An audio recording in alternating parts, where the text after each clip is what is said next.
Over half a century ago, Bertrand Russell observed that the cinema was perhaps the most important of all the modern agents of propaganda, leading to almost worldwide uniformity.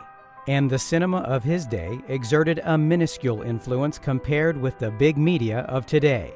But decades ago, already, Russell recognized that the majority of young people in almost all civilized countries derived their ideas of love, of honor, of the way to make money, and of the importance of good clothes from the evening spent in seeing what Hollywood thinks good for them.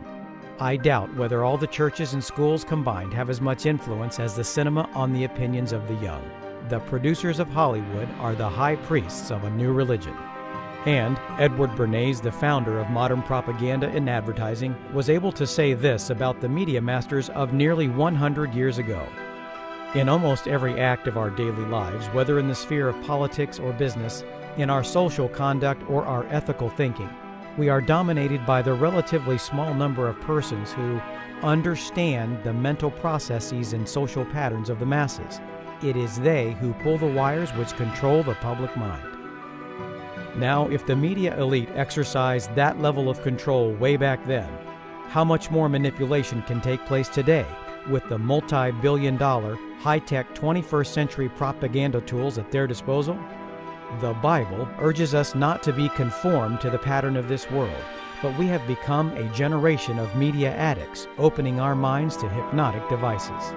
We've unknowingly been programmed with a worldview and a lifestyle by the plug-in drug of modern media. To make matters worse, recent studies have firmly established the seriously brain-damaging effects of screen-based entertainment. For example, just 10 hours of gaming over only 1 week resulted in weaker prefrontal brain function. Just imagine what hours per day, every day, year after year will do to this essential part of the brain. And how about music? Scientists, scholars, and musicians agree that musical style has perhaps the biggest influence on mind and character of all the forms of modern media.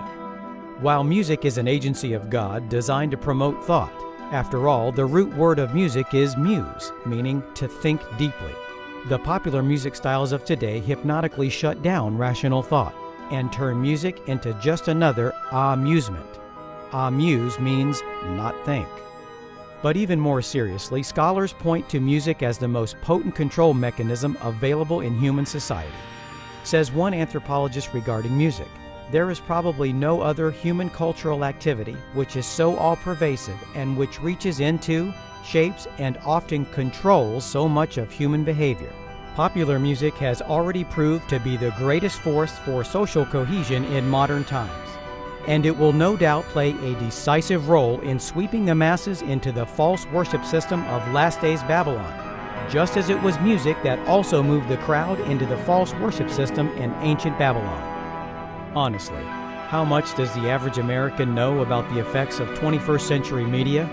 Get educated and gain the spiritual tools to break your conditioning.